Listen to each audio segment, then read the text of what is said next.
উপর দাঁড়িয়ে আজকে মুক্ত বাতাসের স্লোগান দিচ্ছেন, বক্তব্য দিচ্ছেন, যাদের রক্তের উপর দাঁড়িয়ে আপনারা দেশে এসেছেন, আপনারা তাদের সাথে প্রতারণা করছেন।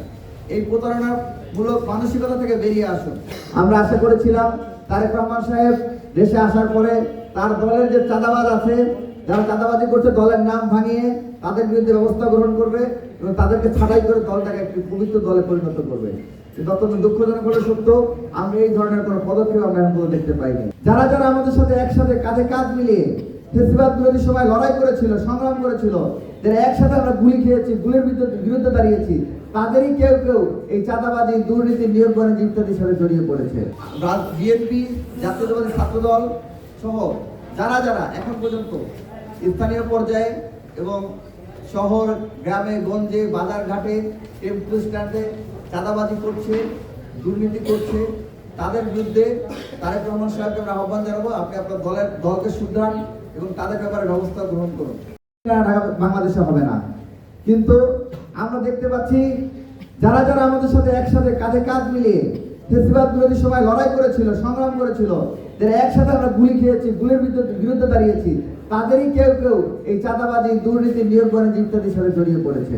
আমরা আশা করছিলাম যে প্রত্যেকটা দল দায়িত্বশীল হবে এবং তাদের দলকে সংশোধন করবে, কিন্তু আমরা দেখতে পেলাম যে সংশোধন হওয়া তো দূরের কথা। পতিত ফেসিবাদ যেই রাস্তা দেখিয়ে গিয়েছে পতন উন্মুখের ন্যায়, তারাও সেই রাস্তার দিকে ধাবিত হচ্ছে। আমরা তাদের পতন চাই না, আমরা তারা সংশোধন হবে, কিন্তু তারা সংশোধন না হয়ে একের পর এক তাদের চাঁদাবাজির বৈধতা দিয়ে যাচ্ছে। আমরা আশা করেছিলাম তারেক রহমান সাহেব দেশে আসার পরে তার দলের যে চাঁদাবাজ আছে, যারা চাঁদাবাজি করছে, দলের নাম ভাঙিয়ে তাদের বিরুদ্ধে ব্যবস্থা গ্রহণ করবে এবং তাদেরকে ছাঁটাই করে দলটাকে একটি পবিত্র দলে পরিণত করবে। কিন্তু অত্যন্ত দুঃখজনক হলে সত্য, আমরা এই ধরনের কোনো পদক্ষেপ আমরা এখন দেখতে পাইনি। তারেক রহমান সাহেবকে আমরা আহ্বান জানাবো ডাকসুর পক্ষ থেকে, আপনি আপনার দলের চাঁদাবাজদেরকে সামলান। যদি আপনি সেটি সামলাতে ব্যর্থ হন, যদি আপনার দলের চাঁদাবাজদের বিরুদ্ধে আপনার কোনো বলিষ্ঠ পদক্ষেপ না থাকে, যদি দুর্নীতির বিরুদ্ধে আপনার কোনো পদক্ষেপ না থাকে, তাহলে সম্মিলিতভাবে ছাত্রলীগকে যেভাবে ছাত্র জনতা প্রতিহত করেছে, ঠিক একইভাবে আপনার বিরুদ্ধে ছাত্র জনতা প্রতিরোধ গড়ে তুলতে বাধ্য হবে। সাংবাদিক সহযোদ্ধা বন্ধুগণ, সাংবাদিক বন্ধুগণ, আমরা গতকাল যেটি দেখতে পেয়েছি যে ছাত্র দলের যার নাম এখানে জড়িত হয়েছে, তিনি সাথে সাথে আমাদের বিরুদ্ধে ন্যারেটিভ দাঁড় করানো শুরু করলেন যে আমরা নাকি এখানে অপতথ্য ছড়াচ্ছি, মিথ্যা তথ্য ছড়াচ্ছি, কিন্তু তাদের কাছে তারা কোনো ডকুমেন্ট এটার পিছনে সরবরাহ করতে পারেনি। আপনারা দেখেছেন যখনই ক্যাম্পাস থেকে এই ধরনের ভাসমান অবৈধ দোকান উচ্ছেদ করার চেষ্টা করা হয়, যখনই ক্যাম্পাস থেকে একটি সুশৃঙ্খল পরিস্থিতিতে নিয়ে আসার চেষ্টা করা হয়, তখনই এই গোষ্ঠীরা, এই চাঁদাবাজের সুবিধাভোগীরা, সেটি হতে পারে বাম দল, সেটি হতে পারে ছাত্র দল, সেটি হতে পারে ছাত্রদলপন্থী শিক্ষক, সেটি হতে পারে চাঁদাবাজপন্থী বুদ্ধিজীবী, সেটি হতে পারে চাঁদাবাজপন্থী কলামিস্ট, তারা প্রত্যেকে লম্বা লম্বা কলাম লিখে এর প্রতিবাদ জানান, এর বিরুদ্ধে অবস্থান নেন। যখন তাদের বাধার মুখে দোকানগুলো আবার বসে এবং দোকান উচ্ছেদে যখন তারা বাধা দিতে সক্ষম হয় এবং সেন্ট্রাল লাইব্রেরি সহ ঢাকা বিশ্ববিদ্যালয় ক্যাম্পাস যখন নিউ মার্কেটের আরেকটি শাখায় পরিণত হয়, ঠিক তখন আবার তারাই ফেসবুকে পোস্ট দেয়, লেখালেখি করে যে হচ্ছে ডাকসু ভাড়ায় দোকান বসাইছে, ডাকসু হচ্ছে ক্যাম্পাসটাকে নীলক্ষেত বানাইছে। আপনি দেখেন তাদের এই কপটতা, ভণ্ডামিটা দেখেন। একদিকে আপনি যখন এই ভাসমান অবৈধ দোকান উচ্ছেদ করতে যাবেন, তখন তারা বলবে যে আমরা কি করছি, উদ্যোক্তাদের বাধাগ্রস্ত করছি, আমরা তাদের চাঁদাবাদের স্বাধীনতা, সেই স্বাধীনতা হস্তক্ষেপ করছি, তখন তারা এটা বলে কাটাকাটি করবে। কিন্তু আবার যখন তাদের বাধার মুখে পড়ে আপনি যখন দেখবেন যে আবার অনেক দোকান বসে গেছে, আপনি কিছুদিন ঢিল দিবেন, তখন আবার তারা এসে ডাকসুর বিরুদ্ধে লেখালেখি করবে, মানে মব তৈরি করার চেষ্টা করবে যে হচ্ছে যে ঢাকা বিশ্ববিদ্যালয়ের ডাকসু ঢাকা বিশ্ববিদ্যালয়কে নীলক্ষেতের আরেকটি শাখায় পরিণত করেছে। এই ধরনের কপটতা, ভণ্ডামি থেকে আমরা আশা করব তারা বেরিয়ে আসবে। প্রিয় সাংবাদিক বন্ধুগণ, পাশাপাশি আজকের এই সংবাদ সম্মেলন থেকে আমরা আরো জানাতে চাই যে আমরা আশা করেছিলাম যে বাংলাদেশ শহীদের যে আকাঙ্ক্ষা, জুলাই শহীদের যে আকাঙ্ক্ষা, সেই আকাঙ্ক্ষা বাস্তবায়নে প্রত্যেকটা রাজনৈতিক দল তৎপর হবে।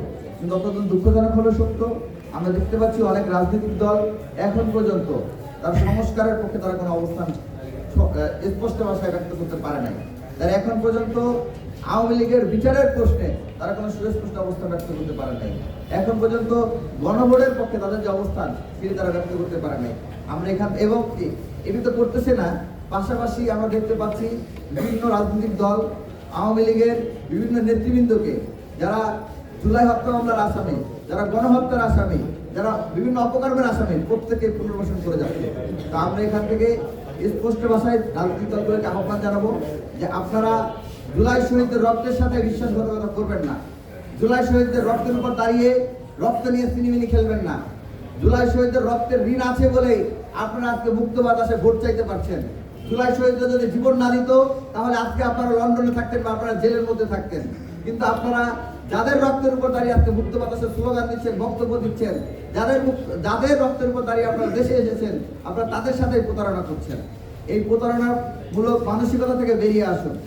আর বিএনপি, জাতীয়তাবাদী ছাত্রদল সহ যারা যারা এখন পর্যন্ত স্থানীয় পর্যায়ে এবং শহর, গ্রামে, গঞ্জে, বাজার ঘাটে, টেম্পো স্ট্যান্ডে চাঁদাবাজি করছে, দুর্নীতি করছে, তাদের বিরুদ্ধে তারেক রহমান সাহেবকে আমরা আহ্বান জানাবো, আপনি আপনার দলকে শুধরান এবং তাদের ব্যাপারে ব্যবস্থা গ্রহণ করুন। ঢাকা বিশ্ববিদ্যালয়ে আমরা আশা করেছিলাম যে 24 পরবর্তী সময়ে চাঁদাবাজের পরিসমাপ্তি ঘটেছে, কিন্তু গতকালকে আমাদের কাছে যেই ফলের বিড়ালটা বেরিয়ে আসলো, তাতে আমাদের কাছে মনে হচ্ছে যে এই চাঁদাবাজি সিন্ডিকেটের সাথে শুধুমাত্র এই গুটি কয়েক দুই একজন ব্যক্তি জড়িত নয়, বরঞ্চ সমগ্র দল, তাদের প্রত্যেকের ব্যাকআপ যারা দিচ্ছে প্রত্যেকে এই চাঁদাবাজির সাথে জড়িত।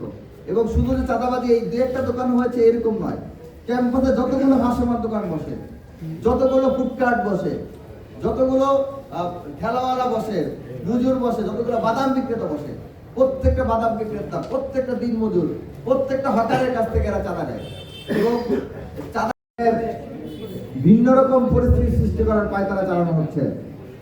যারা যারা যাদের বিরুদ্ধে অভিযোগ, এই দলের বিরুদ্ধে অভিযোগ, এই দলের নেতাকর্মীদের বিরুদ্ধে অভিযোগ, তারা যদি দায়িত্বশীল হতেন তাহলে তারা দায়িত্ব নিয়ে যেটি করতেন যে তার দলে কেউ যদি চাঁদাবাজের সাথে যুক্ত থাকে তার বিচার করতেন, তাকে শোকজ করতেন, তাকে অব্যাহতি দিতেন।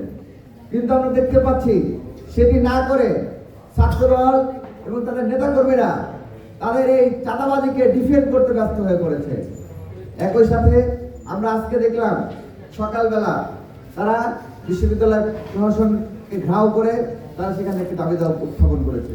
দাবি দাওয়া উত্থাপন করা অবশ্যই যৌক্তিক অধিকার প্রত্যেকটা শিক্ষার্থীর আছে, কিন্তু অত্যন্ত দুঃখজনক হলো সত্য, নিজের দলকে চাঁদাবাজ মুক্ত না করে বিশ্ববিদ্যালয়ের প্রশাসনের কাছে অভিযোগ দেওয়ার মতো হাস্যকর একটি পরিস্থিতি অবতারণা তারা করেছে। প্রিয় সাংবাদিক বন্ধুগণ, আমরা দেখতে পাচ্ছি গতকালকে থেকে যখন থেকে এই অভিযোগটি উত্থাপিত হয়েছে তারপর থেকেই বেশ কিছু গুটি কয়েক এই চাঁদাবাজদের যারা সুবিধা পেয়েছে, এই সুবিধাভোগীরা বিভিন্নভাবে এই চাঁদাবাজের বয়ানকে এস্টাবলিশ করার চেষ্টা করছে এবং আমরা দেখতে পাচ্ছি তাদেরকে সহযোগিতা করেছে বেশ কিছু মিডিয়া। গতকাল তারা 8-10 জন মিলে একটি মিছিল করেছে, রাজু ভাস্করের সামনে দাঁড়িয়েছে। আমরা দেখতে পেলাম কোন কোন মিডিয়া পোর্টাল, মিডিয়া হাউস থেকে শিরোনাম করা হয়েছে যে ঢাকা বিশ্ববিদ্যালয় উত্তাল, ডাকসুর বিরুদ্ধে শিক্ষার্থীদের ক্ষোভ, ঢাকা বিশ্ববিদ্যালয় উত্তাল। 7-8 জন শিক্ষার্থীদের, 7-8 জন চাঁদাবাজের সহযোগীদের বা সুবিধাভোগীদের বা 7-8 জন যে কোনো ব্যক্তিদের উপস্থিতিতে যদি বিশ্ববিদ্যালয় উত্তাল হয়, এই যদি সাংবাদিক ভাইদের সেন্স, তাহলে তো সাংবাদিকতা করার প্রয়োজনীয়তা নাই। আপনারা দলীয় আউটলেট খুলে বসুন এবং বিভিন্ন দলের মিডিয়া পার্সন হিসেবে, মুখপাত্র হিসেবে ব্যবহৃত হন, সাংবাদিক হিসেবে আপনাদের কাজ করার প্রয়োজনীয়তা নাই।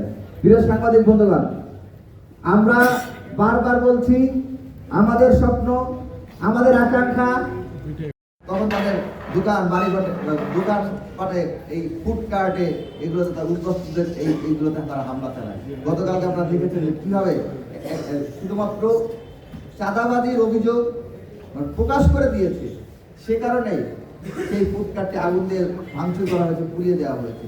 এগুলো ছাত্রলীগের মতো বর্বরিত আচরণ। আমরা তো আপনাদের কাছ থেকে ছাত্রলীগের মতো বর্বরিত আচরণ প্রত্যাশা করি না।